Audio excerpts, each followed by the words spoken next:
강의 내용이 원가족을 이해하는 것과 커뮤니케이션에 대한 이야기를 합니다. 오늘 성경 말씀은 고린도전서 13장 11절. 내가 어린아이였을 때는 어린아이같이 말하고 어린아이같이 이해하고 어린아이같이 생각했습니다. 그러나 어른이 되어서는 어린아이의 일들을 벌였습니다. 오늘 핵심 주안점은 원가족을 이해하고 그 다음에 원가족에서 학습되어진 그 언어의 습관들, 그것들을 본인들이 깨닫게 하는 것, 그것이 이번 과의 주안점이 될 것 같아요. 여러분이 잘 알다시피 모든 싸움은 언어 대화를 하다가 싸움이 촉발이 되는 것 같아요. 그렇죠? 어떤 행위도 굉장히 중요한 싸움에 어떤 동기를 부여하지만 그것보다 더 자주 빈도가 높은 것은 대화 가운데 그렇게 이렇게 받쳐지는 감정 때문에 폭발하는 경우가 너무 많다는 것을 저희는 알고 있습니다. 그래서 이 대화는 아무리 강조해도 지나침이 없을 것이고, 우리가 여기서 대화를 다루는 이유는 이 대화를 통해서 건강한 대화를 하는 방법들을 가르쳐 줌으로써 갈등을 해결하는 데 도움을 주는 거예요. 그리고 그들의 갈등의 촉발점이 어디서 시작되는지를 분명히 알게 하는 거예요. 이것이 이번 과의 목적이라고 생각합니다. 그래서 오늘 성경 말씀도 어린아이였을 때는 어린아이와 같이 말을 했다라고 했어요. 대화를 이제 대화의 커뮤니케이션의 주제를 공부하다 보면 굉장히 복잡하고 여러 가지 유형이고 정말 그 집대성되어져 있는 학문적인 깊이는 말로 할 수 없을 만큼 깊더라고요. 그래서 뭐 세티어의 그 대화 유형이라든가 이런 것을 보면 너무 복잡하고 정말 접근하는 방법들이 다양하고, 그래서 그걸 우리가 다 배울 수는 없어요. 그렇지만 오늘 우리가 배우는 것 중에 한 가지는 iMessage는 가장 기본적인 메시지입니다. 그러니까 커뮤니케이션에서 여러분들이 저 빙산의 일각도 안 되는 부분을 오늘 배우는 것뿐이에요. 그렇지만 이 메시지가 가지고 있는 그 탁월한 전달력 때문에, 성숙된 표현법 때문에 우리가 배우려고 하는 거예요. 아까도 얘기 드렸지만 이 커뮤니케이션의 문제는 뭐냐면 자기 원가족에서 형성되어져 있는 어떤 그런 환경에서 익숙해져 있는 대화법들을 우리가 익히게 된다는 거예요. 어린아이들이 처음에 한국에서 태어나면 엄마를 가장 먼저 발음하듯이 그냥 아이들은 학습되어지는 것 같아요.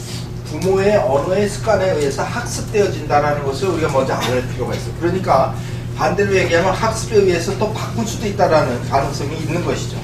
그래서 여러분들이 이 커뮤니케이션에서 여러 가지 유형이 있는데 여러분들이 좀 더 전문적으로 공부를 하실 분들은 어마어마하게 많은 양의 정보들이 있습니다. 그걸 더 공부를 하시면 좋겠고요. 우리가 여기서 다루는 것은 그 중에 하나는 뭐냐면 iMessage이고, iMessage를 총괄적으로 총체적으로 얘기한다면 자기의 감정을 전할 수 있는 상대가 감정을 느끼지 않고 안전하게, 세이프하게 내 감정을 전할 수 있는 아주 가장 좋은 방법이기 때문에 그것을 우리가 훈련을 하게 돼요. 여러분들이 이 커뮤니케이션의 스킬 중에서 가장 중요한 커뮤니케이션은 뭐냐?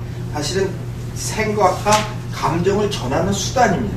근데 그것이 우리가 다 익숙하지가 못해요. 좀 유아적인 언어들을 너무 많이 쓰는 거예요. 특히나 감정을 드러낼 때 우리는요, 이미 감정에 사로잡혀서 정화되지 않은 상태에서 감정을 실어서 커뮤니케이션에 나간다는 거예요. 그러니까 말로만 전해지는 게 아니라 우리의 억양, 우리의 태도 이런 것에서부터도 얼마 더 많은 분량의 커뮤니케이션이 일어나고 있다는 것을 우리는 알 필요가 있어요. 그러니까 아무리 말을 조심한다 하더라도요, 말에는 그런 모든 생각과 그런 감정들이 실릴 수밖에 없다는 거예요. 그래서 이 부분을 건강한 사람, 성숙한 어른이라면 어떻게 전할 것이냐, 이 부분에 대해서 우리가 논의를 해봐야 될 거예요. 그래서 감정을 전하긴 전해야 돼. 감정을 안 전하면 담을 쌓게 되는 거죠. 그래서 감정을 전해야지만 커뮤니케이션이 되거든요. 근데 감정을 전할 때 상대가 화가 나지 않고 안전하게 전하는 방법, 그것 중에 가장 좋은 것이 iMessage다.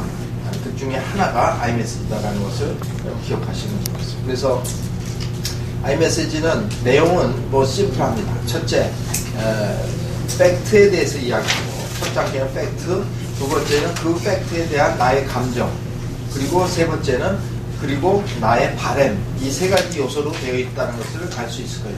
그래서 예를 들어서 뭐 남편에게, 늦게 들어오는 남편에게 이야기할 때 왜 이렇게 당신은 매일 늦게 와? 라고 하면 그건 유 메시지죠. 그거는 문책이고 실책이고 책임 전가의 방법이에요. 그런 말을 들었을 때 그 누구도 화가 나지 않을 수 있는 사람은 거의 없다는 거죠. 그 반응이 그래서 또 다른 반응을 일으키는 것이죠. 그랬을 때 내가 하고 싶은 말을 다 하면서 그렇지만 상대가 감정을 상하지 않게 하는 방법이 바로 아이메시지인데, 이럴 경우에 이렇게 얘기하는 거죠. 당신이 전화도 하지 않고 연락 없이 늦게 들어오니까, 여기까지가 어떻게 돼요? 팩트에 대한 서술을 한 후에 그 다음 단계가 두 번째 단계, 그것이 일어났을 때 느껴졌던 나의 감정을 서술하는 게 두 번째 단계죠. 그래서 당신이 연락도 없이 늦게 들어오니까 내가 굉장히 힘들었어, 또는 버림받은 느낌을 가졌어, 아니면 불안했어, 걱정이 많았어 라든가 여러 가지 자기의 감정을 거기다가 두 번째 단계에다가 표현하는 거예요. 그리고 세 번째 단계에는 자기의 바램과 소망까지도 거기에 넣으면 완벽한 것이 되겠죠. 그래서 다음부터는 늦게 되면 꼭 전화를 해줘서 내가 걱정하지 않을 수 있게 해주세요 라고 이야기를 한다면 굉장히 세련되고 또는 아주 성인스럽게 자기의 감정을 절제해서 상대에게 전달한다는 거예요. 그러니까 커뮤니케이션의 목적은 전달에 있지 화풀이가 아니라는 것이죠. 그래서 우리 많은 부부들이 싸움이 촉발되는 이유는 바로 그런 것들이죠. 거기에 감정이 유화적으로 거기에 감정이 실려서 드러나기 시작한다. 그랬을 때 상대도 유화적으로 될 수밖에 없는 거예요. 상대도 상처가 있는 사람이기 때문에. 그리고 그 비난을 받아들일 만한 여유가 없을 때에는 둘이 그 즉시 촉발할 때는 싸움이나 갈등으로 넘어가게 된다는 거예요. 이 점을 유의해서 이제 여러분들이 아이메시지를요 충분하게 그 지원자들에게 숙지를 시켜주셔야 돼요. 그래서 한 사람씩 그것을 해보도록 했어요. 근데 그거 듣는 것과 들으면 꼭 다 아는 것 같아요. 근데 직접 해보라 하면은 잘 못하더라고요. 버벅거리거나 핵심을 잘 놓치거나 계속해서 나는 네가 일찍 들어왔으면 좋겠어 뭐 이렇게 얘기하시는 분이 있어요. 그건 절대 뭐예요? 아이메시지가 아니에요. 그죠? 나는 네가 좀 너무 비워라든가 뭐 이런 식으로 또 다시 블레임이 되는 거예요. 나라는 단어를 썼다고 해서 아이메시지가 되는 것은 아니다라는 것이죠. 그래서 그거를 지원자들에게 한 사람씩 다 숙지를 시키세요.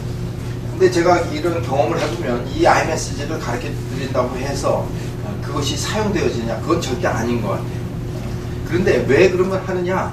저는 딱 한 가지를 바라는 거예요. 뭐냐면 분명히 이 일은 이 사건을 이야기하면 꼭 싸움으로 번질 것이다 라고 생각되어지는 어떤 문제가 있을 거예요. 그런데 그동안 이 문제만 거론하면 반드시 싸움으로 끝났다는 거예요. 그러니까 이 문제는 수면 밑으로 자꾸 가두게 되는 습관이 우리에게 있다는 것이죠. 그게 unfinished business라고 제가 말씀드렸는데 그것이 많을수록 대화가 단절된다고도 말씀을 드렸습니다. 그러니까 이것을 알고 이걸 풀려고 하는데 풀려고 하는 사람들에게는 가장 효과적인 방법이 바로 아이메시지다라고 저는 생각을 해요. 그러니까 아이메시지를 배운 사람과 안 배운 사람은 이제 자기의 가정을 세우려고 하는 그런 열의가 있는 사람이 방법을 모르면 안타깝잖아요. 그래서 그 방법을 알려드리는 걸에 목적을 삼았으면 좋겠다라는 생각을 합니다. 그러니까 그거를 생활화해라. 그렇게 되면야 더 좋겠죠. 그렇지만 생활화 안 되더라도 우리가 반드시 이것을 가르쳐줘야 하는 이유는 자기가 뭔가를 해결하려고 할 때 이런 좋은 방법이 있으니까 이걸 사용해서 나이슬리 이제 대화의 수준을 높이는 것을 목표로 하라. 이것이 커뮤니케이션의 목적이라는 거예요. 또 한 가지 커뮤니케이션의 또 하나의 스킬은 말하는 스킬도 중요하지만 듣는 스킬도 굉장히 중요합니다. 그래서 경청의 기술도 같이 언급됐으면 좋겠어요. 이제 말하는 건 아이메시지를 통해서 어느 정도 자기의 가장 힘든 부분, 시어머니에 대한 이야기도 어저께 당신 시어머니랑 쇼핑을 갔는데 어머니께서 나에게 너무 좀 무리한 부탁을 하셨어. 그때 내 마음이 너무 힘들었거든. 그래서 당신이 어머니한테 좀 이렇게 말을 해주셨으면 좋겠어요. 라든가 이런 식으로 이렇게 아이메시지를 쓸 수가 있어요. 그거는 됐는데 이제 뭐예요? 듣는 것도 훈련이라는 거예요. 사실 잘만 들어준다면 정말 하고 싶은 말이 너무 많고 부부간의 연합을 촉진하는 것은요, 이 말로 친밀감을 너무나 많이 느낄 수 있게 된다는 거예요.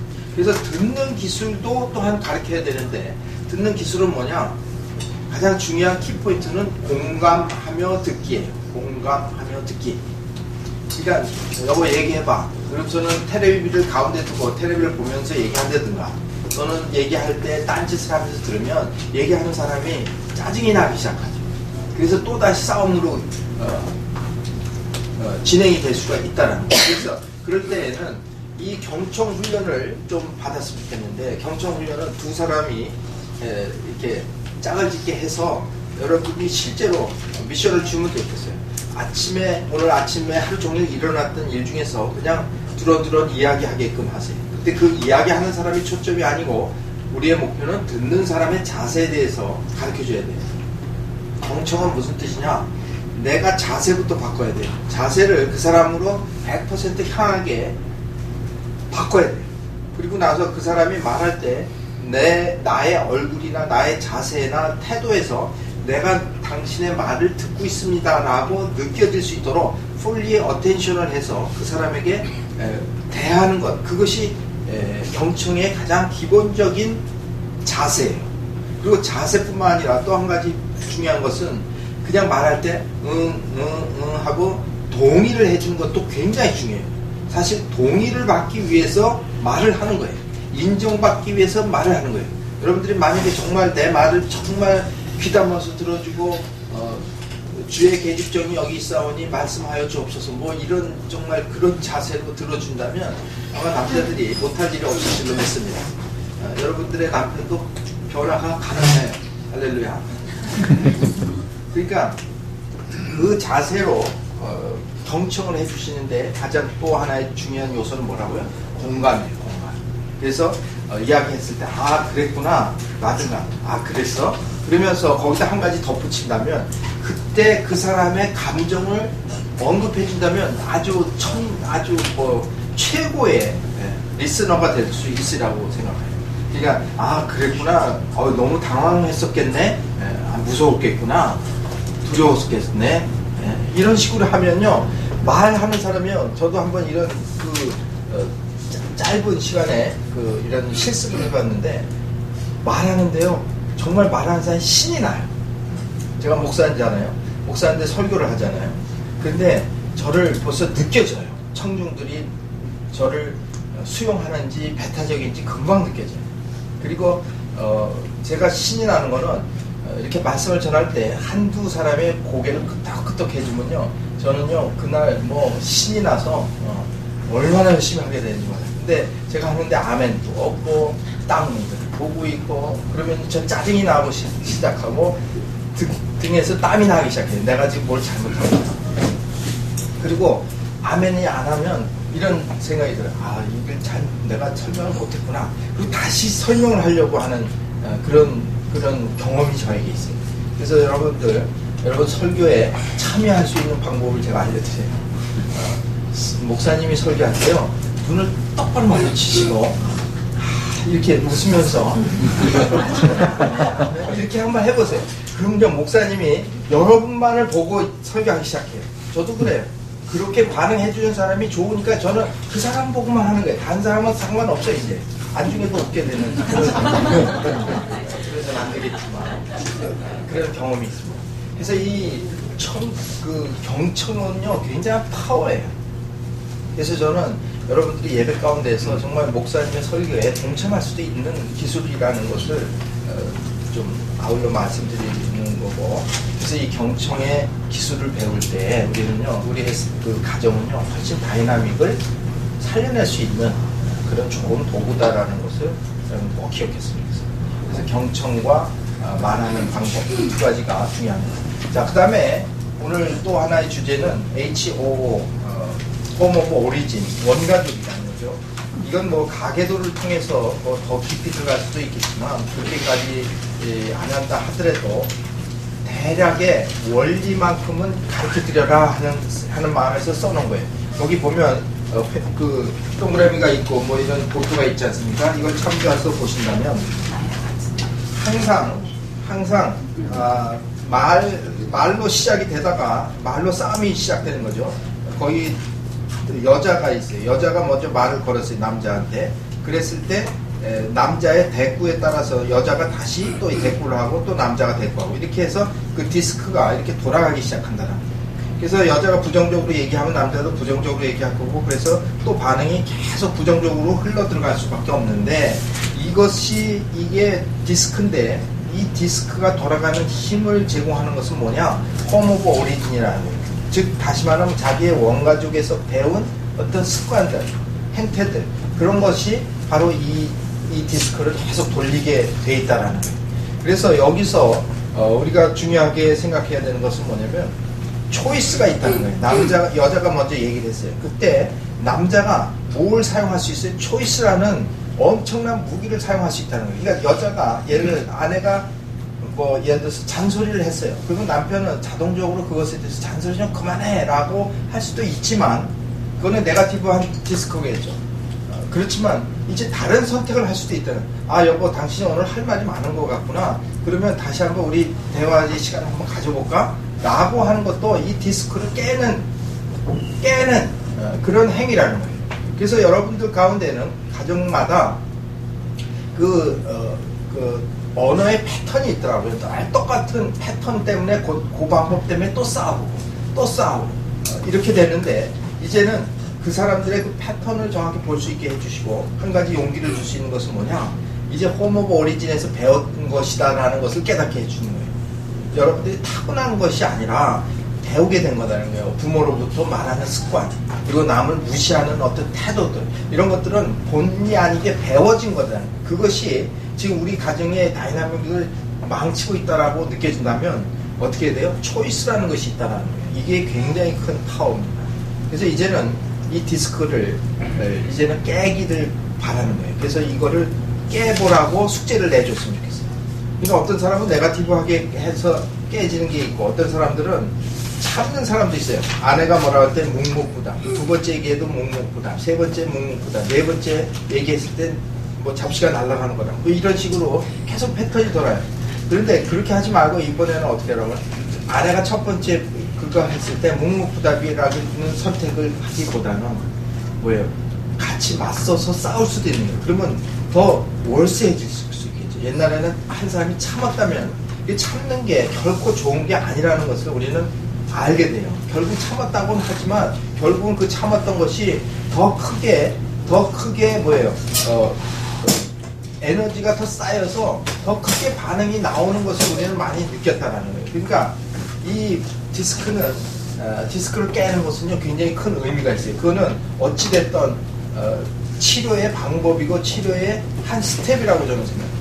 그러니까 그들이 옛날에는 싸움이 없었는데 요즘 싸움이 많아졌다. 그것도요 좋은 건강한 사인이라는 거예요. 그러니까 여러분들이 이거 동행해가지고요 어떤 커플이 저한테 얘기했어요. 저 동행에 안 나올래요.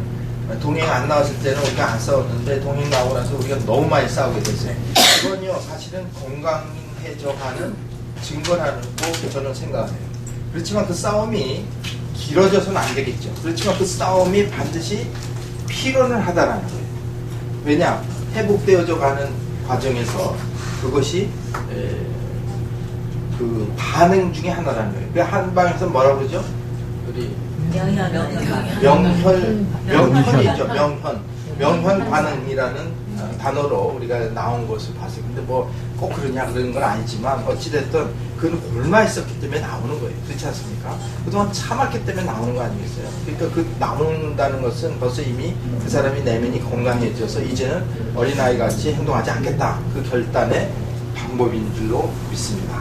그래서 오늘 다시 정리하면 이 홈 오브 오리진을 통해서 익숙해진 우리의 커뮤니케이션의 어떤 패턴을 서로가 굉장히 중요하게 느끼게 해주는 것, 그것이 여러분들이 해야 하는 키포인트고, 그리고 경청과 아이메시지라는 기술을 아주 간단한 기술이지만 이 기술을 가르쳐 줌으로써 그들의 그 다이나믹을 굉장히 활성화시켜주는 그것이 이번에 6번째 과의 핵심 포인트라고 생각합니다. 네, 질문 있으세요? 지금 그 이름은 뭐 이렇게 참 62페이지에 초이스 그 지금 아니 요게 지금 뭐 수평선 이렇게 대각선 제가 설명 다시 해드릴게요. 여기 여자 우먼하고 맨이 돼 있잖아요. 그러니까 이제 대화가 처음에 시작에 어떤 여자가 어떤 거를 이야기하잖아요. 그랬을 때 남자가 대꾸를 하고 그 다음에 또 그거에 대해서 여자가 대꾸하고 남자가 대꾸하고 이렇게 돌아간다는 거죠. 이거는 그걸 얘기하는 거예요. 근데 이 돌아가는 힘을 여기서 방향이 있죠. 이 방향은 바로 이렇게 돌아가게 하는 힘의 원천인데 그것이 바로 여자의 가정의 어떤 홈 오브 오리진의 파워라는 거예요. 그리고 남자가 또 그런 선택을 하게 한 것은 남자 가정의 그 홈 오브 오리진이 이렇게 된다는 거예요. 그래서 이 디스크가 늘 돌게 돼 있다는 거예요. 늘 같은 패턴으로.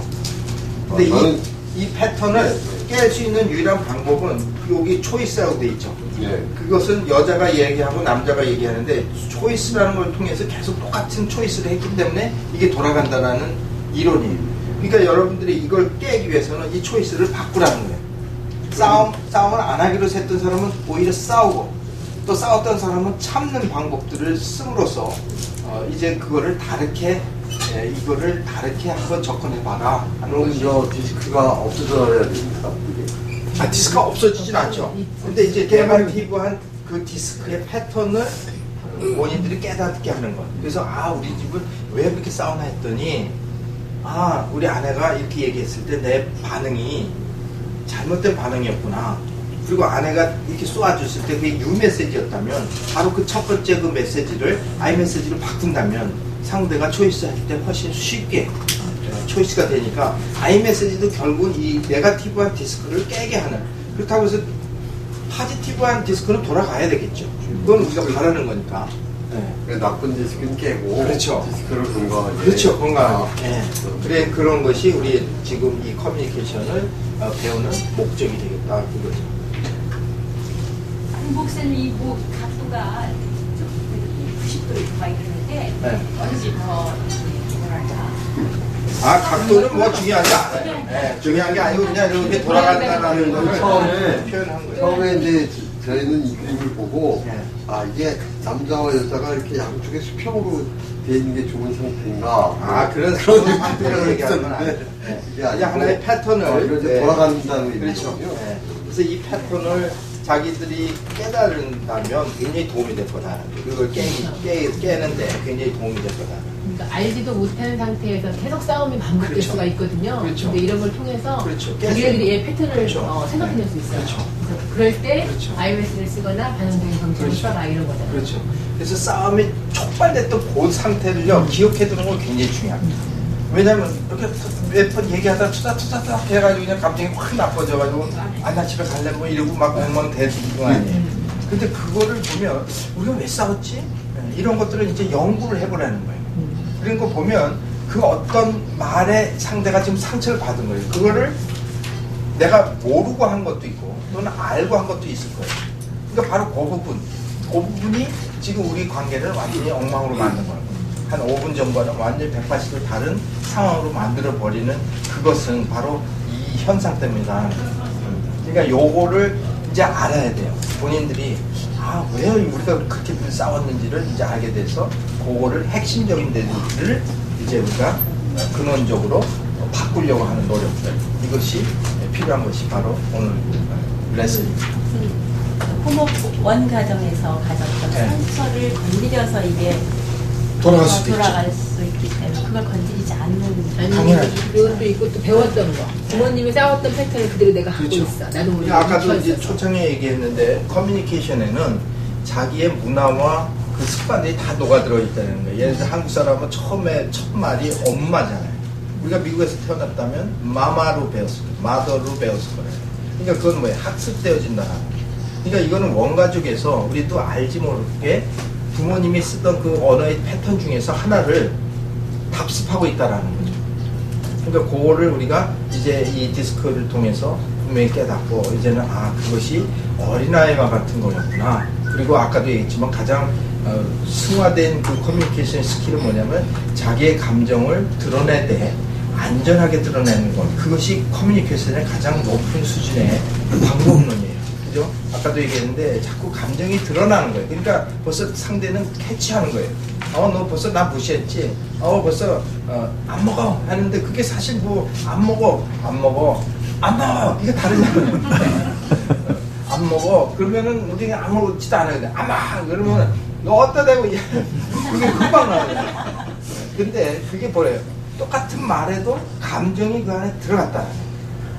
근데 감정을 드러낼 때 그렇게 내는 거는 가장 유아적인, 그렇죠? 유아들은 뭐예요? 절제되지 않은 감정을 노골적으로 드러내고 있잖아요.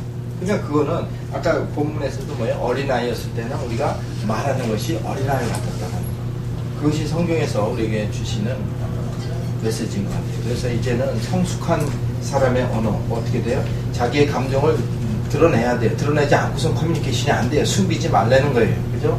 그렇지만 상대가 안전하게 받아들일 수 있도록 배려하는 것. 그것이 성숙한 그리스도인의 삶이다. 또 행동이다. 라고 보는 것이죠. 이게 결국 성화예요. 제가 아름다운 동행이 성화의 프로그램이라고 제가 자꾸 주장하는 것은 이렇게 해서 우리의 뭐예요? 유아적인 어떤 것들이 자꾸 없어지는 거예요. 그것을 우리가 지금 바라면서 그 길을 가고 있습니다. 이해가 되셨습니까? 네. 예. 네.